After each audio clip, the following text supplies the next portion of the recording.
Hello and welcome to Hearts of Iron 4 A2Z, the series where I play every single starting nation alphabetically in Hearts of Iron 4. No, don't worry, you haven't hit your head and been teleported back 2 years. We're just back for some reason. That reason being, Paradox have added a new starting nation to Hearts of Iron 4, which technically would also fit into my other series, Focus to Z, where we look at all the focuses people don't do alphabetically nation blah blah blah blah. That's going to be a separate video, because today is going to be the very first time I will be playing the Congo. That's right, over in those Hearts of Iron 4 development offices, occasionally the developers ask themselves, how can we ruin iSorrowproductions' day by ruining my series that was already completely done? But yeah, today we're going to give the Congo a go, where things ain't looking particularly great at the moment. I am going to say it's the first time I am going to be properly playing the Congo. I've had a little look before and sped through a few things, but never gave it my full attention. The first thing I want to do as the Congo is go down what is marked as the historical route. They do have a few little alt history paths, breaking free, early communism, all the stuff you can imagine, but it doesn't actually look too interesting to me, and I want to save it for my Focus to Z episode at some point. Now, one thing we do get is a shared focus tree with our Belgian overlord. That's right, if you don't know, we are Belgium's BITCH, but hopefully not for too long. Now, we do have a few starting resources too as the Congo, but as I am aware so far, we can get some pretty good ones by building up our nation. I don't know exactly what we're going to be getting up to today, considering Belgium didn't really do that great in the historical scenario we're currently in. Hey, but you know, in their demise, we are going to rise.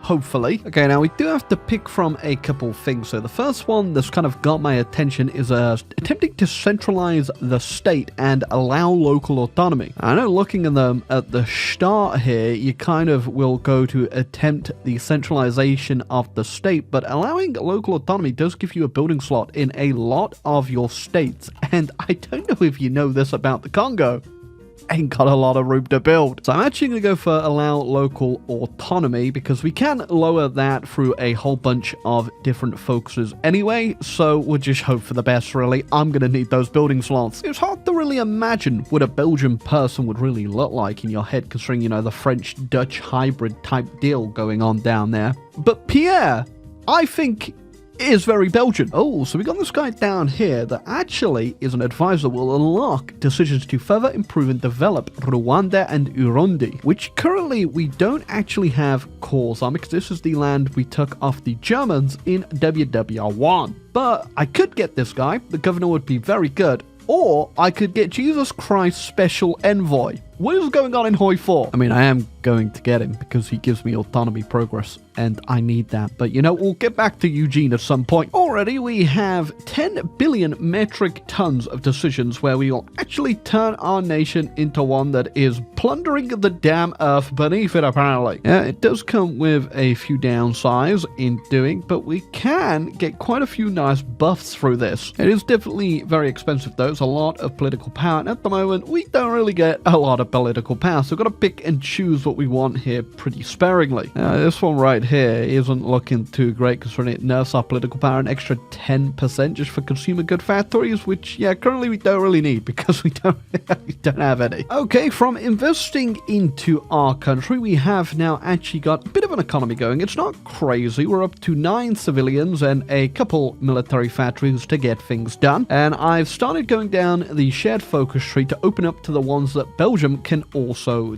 do. Yeah, so a lot of the focuses are shared. Some of them only Belgium could do, like this one. Some of them only I could do, like over here. And some of them we can both do. You know, I think I'm also going to go ahead and get a nuclear research facility. You know, I got a plan for late game. Okay, very soon we're going to have to deal with the fact that Belgians are going to disappear off the map. And I'm not too sure if that means they're going to come prodding around in my politics down here, or it's just going to accelerate our independence. I'm going to hope for the latter. Okay, nuclear research facility down, and I've got Alexandrine Kasavubu, who's going to discover the secrets which I will maybe at some point unleash upon the world. Okay, also if we get our relations up to 50 with a major power, I get these other options up here to invest in my country. I can click this one every 360 days to get a free civilian factory, so I'm just gonna have to keep reminding myself to look at this. But yeah, economy is definitely picking up. The snowball is happening. Okay, Belgium is now fighting the Germans diamonds, we have been called in. I don't plan on doing anything. We might have to help out with the Italian front over here. It really depends how bad the British AI really wants to be today. Oh, and there you go. I got enough autonomy now. I can move up from colony to dominion, which means only one more level until we are free. I do need to complete the Republic of Congo focus to become free, though, which is right down there. Oh,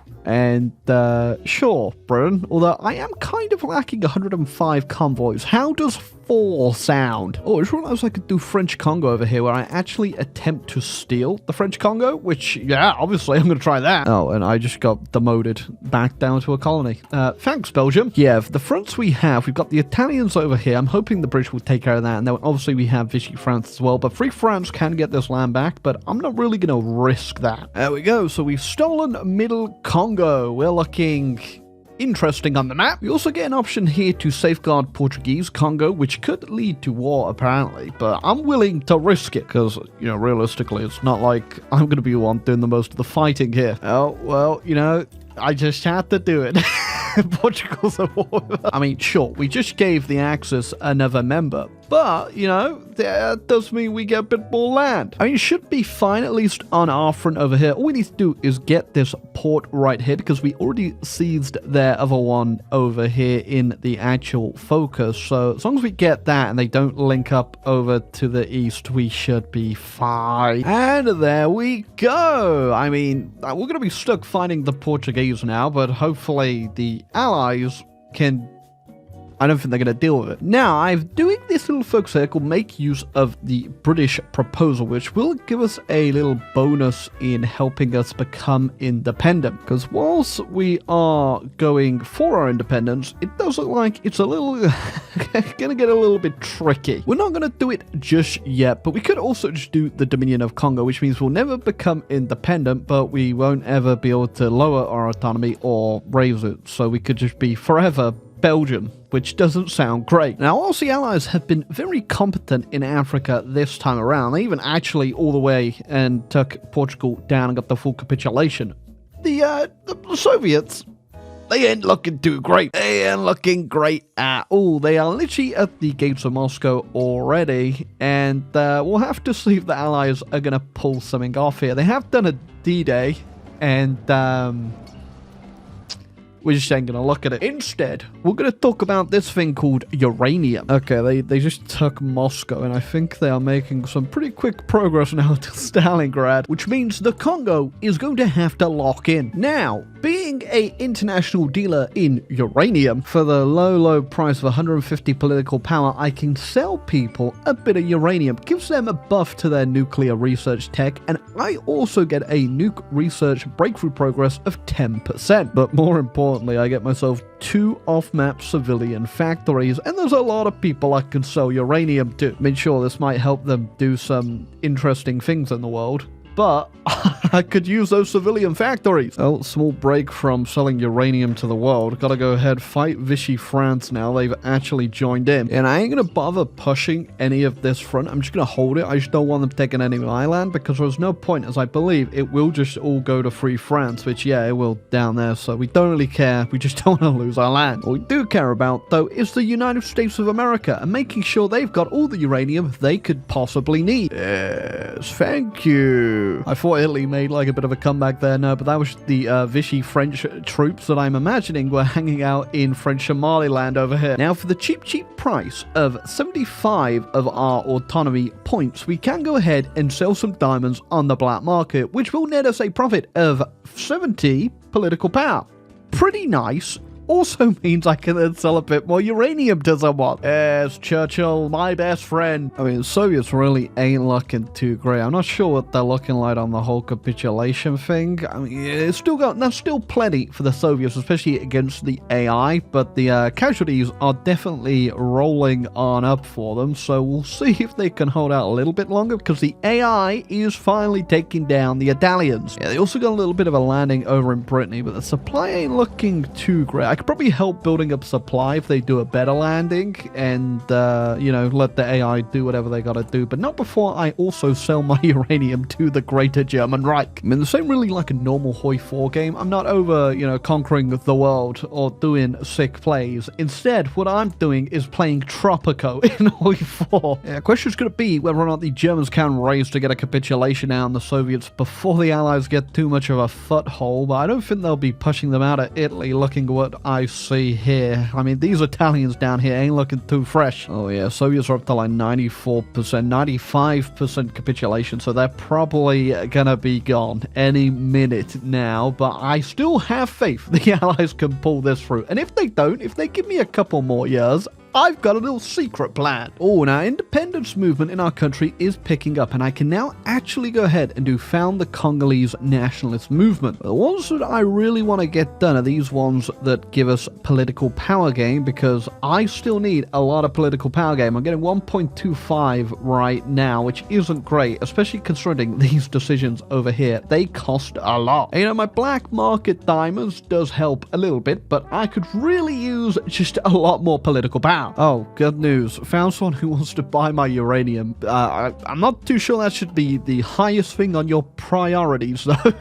Okay, and there goes the Soviet onion. Okay, think it's time I actually help. Oh god, yeah, the Germans are also fighting the United Front over there. I'm really hoping that doesn't collapse China, because that has kept Japan pretty much at bay here. But if they get a little bit of help in hand, that could be a bit of a worry. I think our best bet in helping here is definitely going to be destroying the German air. So I'm going to start building some planes. Oh, I can actually go ahead and hold the national referendum, which would be very good, because our leader is holding us back a little bit from that daily compliance gain. It means I literally get no compliance growth at all. So let's go ahead and see who our democratic leader is. Is he any? But he's a lot better. I think the best part there is definitely that 20% stability. I like that a lot. Pierre did have a whole bunch of other good stuff, but you know, that compliance one was a bit of a pain. Yeah, I think I'm definitely going to move now for Whispers of Independence and get the ball kind of rolling on becoming free. Now, from what we read on the other event, we should have the full support of the British in this. If we don't, we may end up backing down. Okay, we got two options here. The top one, where we can try to gain our freedom through diplomacy, or we must have independence at all costs. I'm assuming this one will lead to a war. So I guess because we already did the other one to get the British on our side, we will try diplomacy. Oh wow, okay, this isn't actually bad at all. They will let us free, but as long as we pay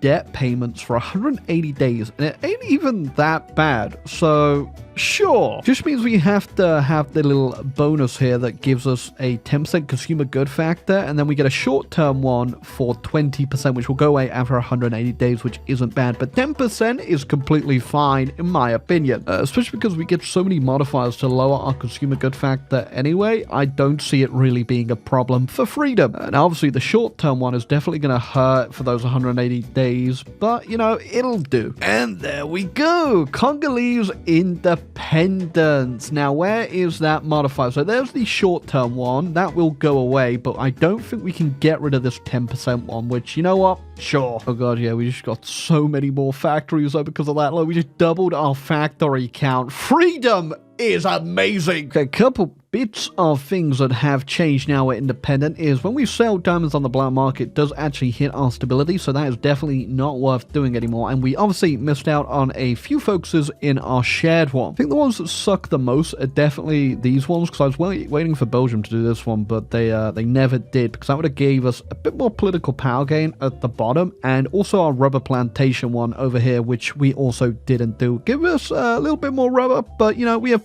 plenty of rubber anyway for the amount of planes we want to build. I get 57 extracted currently, and I'll lower my trade law as well, so we'll get a little bit more, because currently we're only getting 28 of that 57, so I'm gonna need a bit more than that, you know. What's crazy is with the Belgian focus tree, Belgian Congo focus tree, that is, sorry, is that it does just keep opening up. Now that we're independent, we can do this stuff over here, and we get a brand new army and just military in general tree down here, which it doesn't really matter too much, because I guess this is for if you go independent a bit earlier. Obviously, we waited a little while, but I did notice noticed there is a nuke tech down here, which would have been very nice, but I already have the nuke research done, and we're halfway through nuclear reactors already. And it ain't like I need breakthroughs. I have 3 breakthroughs sitting in the bank from my illegal selling of uranium. Okay, because when I did Republic of Congo and I became independent, I got kicked out the Allies. I rejoined immediate, obviously, but I now have the modifier faction traitor.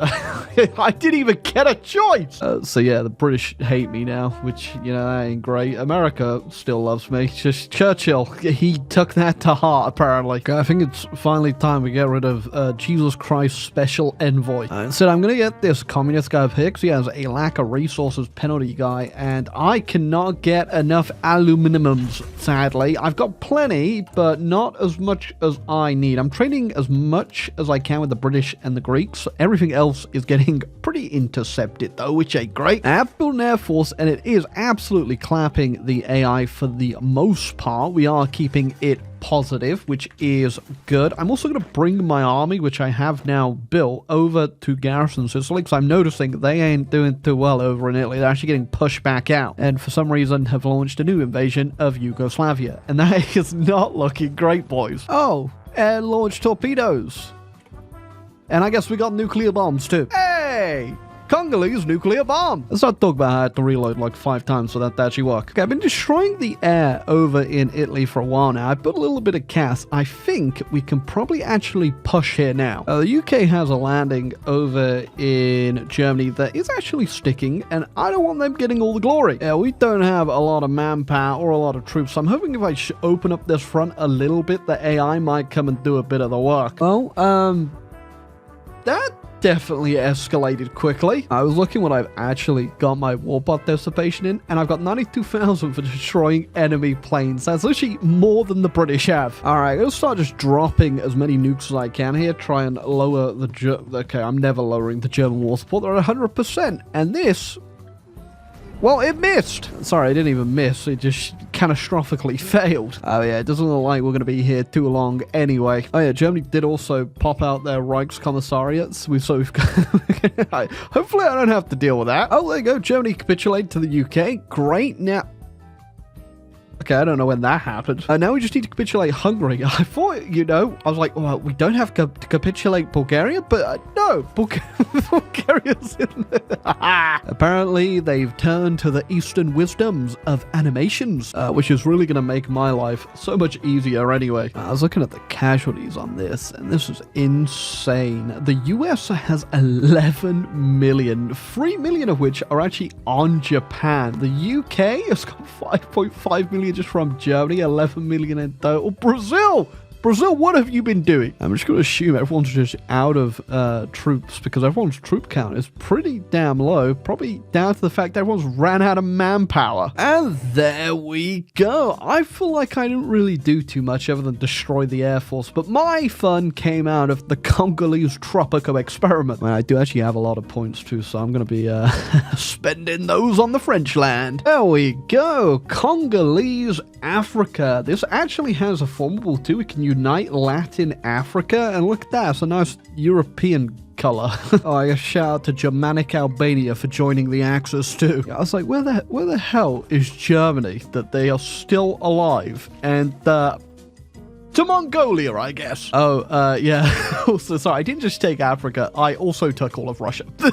I mean, it's a pretty good looking country, right? United States of Latin Africa.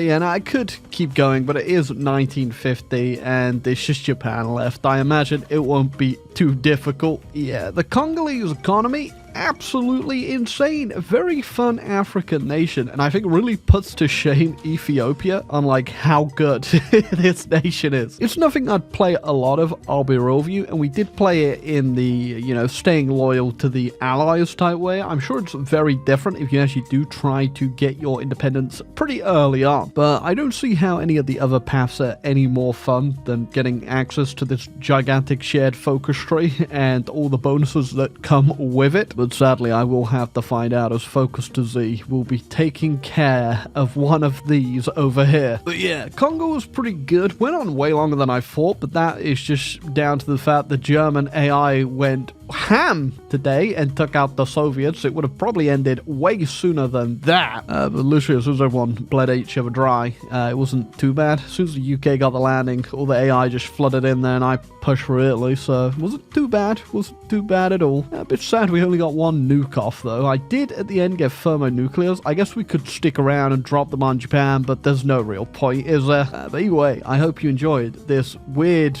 back to it episode of Hoi4 A2Z. Hopefully no more new nations get added, but I guarantee someone's gonna slip in at some point. But yeah, you know what, hit the like button down below and I'll catch you in the next episode in the next DLC that is large, I imagine.